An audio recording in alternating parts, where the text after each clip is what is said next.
Hey everybody, welcome back to Weather on the Go, all your weather coverage. This is the evening update. My name is Hunter, and we're going to be talking about a lot of weather that'll be happening as we go into February. Winter storms, ice storms, the polar vortex, the whole 9 yards essentially in this forecast. So if you are new here, make sure to subscribe to the channel, check back often for updates, and follow me through all of my detailed, accurate weather breakdowns on this channel simply by subscribing. Like the video, give it a thumbs up, and share this video with friends, family, and on social media.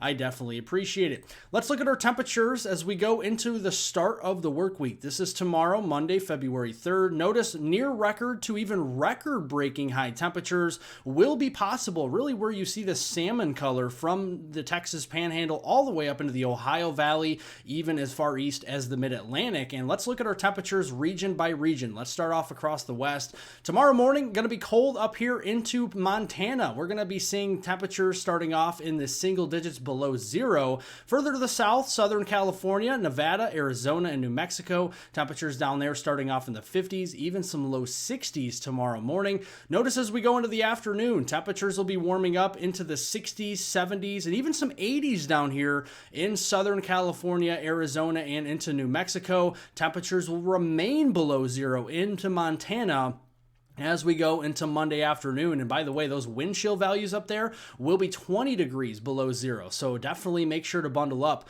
if you are up into Montana tomorrow afternoon.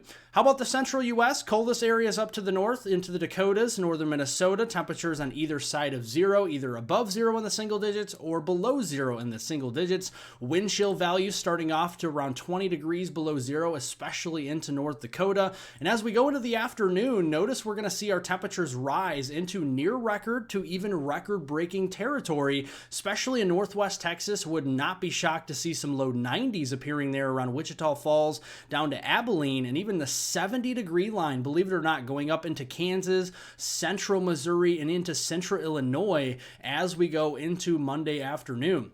Looking at the east, coldest areas up here into the northeast, Maine up here into Vermont, New Hampshire, and upstate New York. Temperatures there starting off in the single digits and the teens, 30s, 40s, and 50s further down to the south and starting off in the 60s there in Florida. As we go into Monday afternoon across the east, look at the 60s going all the way up into Indiana, Ohio, Kentucky, and West Virginia, even into southern Pennsylvania. 30s for highs, an area that hasn't seen nearly 30-degree weather for a long time up here into Maine, Vermont, New Hampshire, upstate New York. Those will be your highs tomorrow afternoon. Now going through the rest of the work week, taking you through Saturday, February 8th, there's where the record-breaking highs will be. Again, Texas will be the bullseye, but areas east, all the way to the East Coast, could be seeing some near record to even record-breaking highs as we go through the rest of the week. Coldest air will be bottled up to the north into especially southwestern Canada, but especially the northern United States. Let's talk about the Pineapple Express. This is bringing all kinds of moisture in the form of rain and snow across the west. This evening, look at all the heavy rain there in the green in Northern California. Snow is in blue. And notice as we go into Monday, Tuesday, Wednesday, we see a lot of moisture here. Notice the further south it propagates into Southern California and Southern Nevada. A lot of big drought ongoing out there with severe and extreme drought. That could actually lead to less precipitation here and the drought kind of feeding off itself. So that is something to watch, but more moisture coming in later next week, Thursday, Friday, and into Saturday. And finally by next Sunday, a week from today, Super Bowl Sunday, it'll actually be shutting off the taps and we'll be finally saying goodbye to a lot of our moisture. We're going to see a lot of moisture in the form of rainfall. Northern California could be seeing double-digit rainfall totals, another 12 to locally 18 inches worth of rain here. And a lot of this moisture will be translating further east, but that will be mainly in the form of snow up here into Oregon, Idaho, Montana, Wyoming, into Nevada, into Utah, Colorado. And look at the Sierras here, especially getting another 115 inches worth of snow, several feet of snow coming here. So the Sierra Mountains going to get absolutely crushed by snow the higher you go in elevation in California.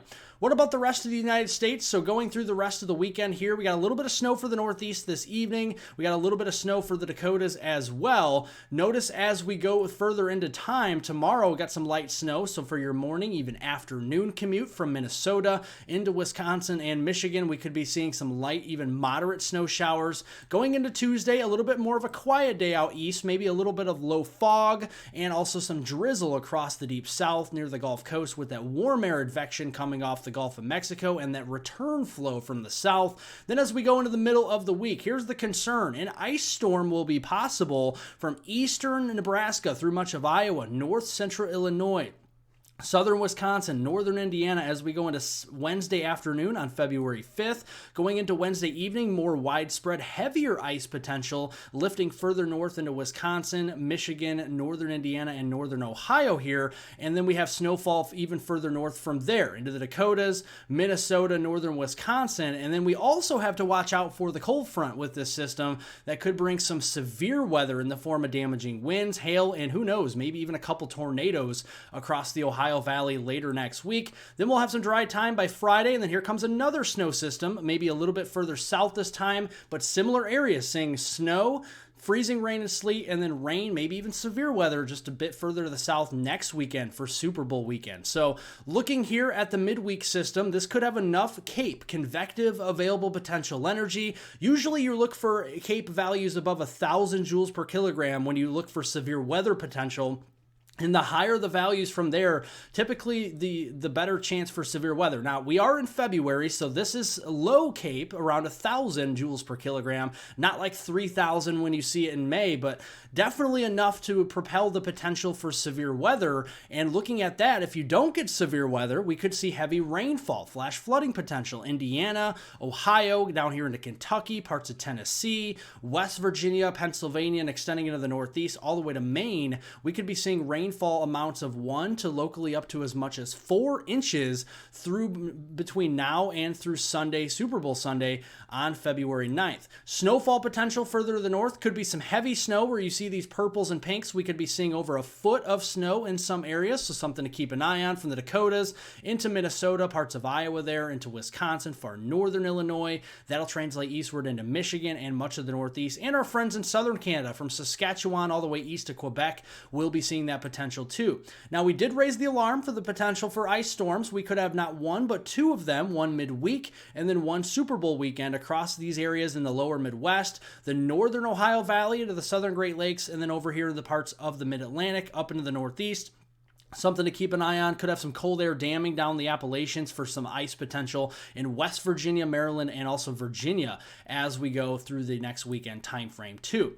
Now let's talk about the Stratospheric Polar Vortex here. So up above us, a few thousand feet or so, we have what we call the stratosphere, and that is where the Stratospheric Polar Vortex is. When it's strong, we don't have a lot of that cold air bleeding south into the United States. That's why we have our near record to even record-breaking highs this week. That's what we're seeing now. As we go into the middle of this week, notice as we see that start to kind of elongate further south, kind of 2 main areas, one over here in Europe and one over here into portions of Canada, northern Canada, and that's what we call a polar vortex stretch. Now, as it stretches, it's going to start to release some colder air into Canada and the far northern US by next week. And there's a lag time to this, so definitely going to be seeing the potential even for a polar vortex split, which would be even more significant than a stretching event, because you're warming up the stratosphere. That's what we call a sudden stratospheric warming event, and that could actually retreat further south. Look, by the time we get to the middle of February, if this occurred,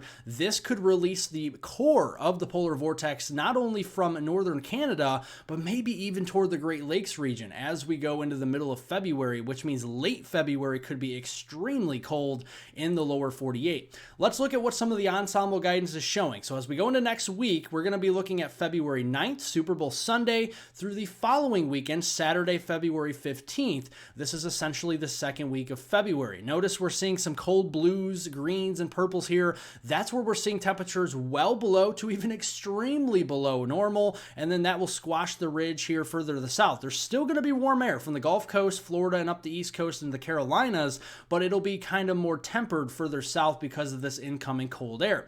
Now, with the temperature gradient, we got the very cold air to the northwest, very warm air to the southeast, somewhere in between.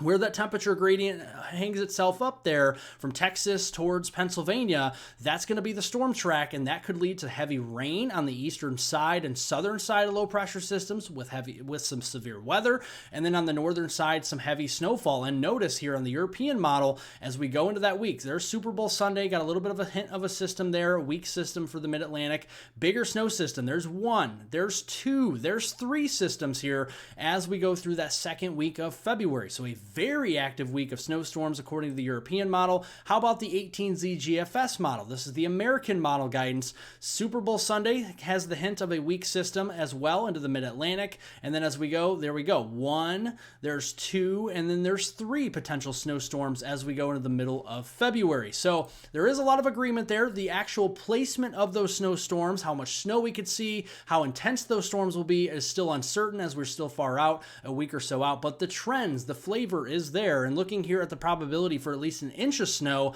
looking here at the reds, those maroon or cherry reds, that's where we're looking essentially at a certainty, 100% chance of snow. In those oranges and yellows, you have a medium to high chance. And then as you go further south into the greens and darker blues, navy blues here, we're talking about a low to maybe medium chance of some snow, at least of an inch or more. 3 inches or more, notice that's more up there toward the upper Midwest, the north, and then into the Great Lakes and New England. And then the 6 inches or more, mainly for New England and the Northeast, the upper Great Lakes there, or the Pacific Northwest, and as well as the Sierras as well, continuing to get pummeled by some snowfall into the middle of February. And then as we go into the third week, okay, this is past the halfway point. This is Saturday the 15th through Saturday the 22nd, the third week of February. That polar vortex, this could be very intense for some cold air, and it could be a lot colder than this ensemble model is showing you. This is just an average, so definitely keeping in mind that we could get really cold into the third week of February if that polar vortex split or displacement is actually true on some of the models that are being shown. And then that could bring even more snowfall. And this would be fluffy snow because drier weather, the Arctic air is drier, and drier air is actually going to create more fluffy snow than wet snow here, especially when it's colder. So that's what we're going to be seeing as we go into the eastern U.S. And we'll keep tracking these winter storms here in this forecast for you. So make sure to subscribe to the channel, follow along with all my detailed, accurate weather forecasts. Like the video, give it a thumbs up, share this video with friends, family, and on social media. Also leave a like down below, or leave a comment down below, and I will get to those after the video. And I hope everyone has a wonderful rest of their weekend out there.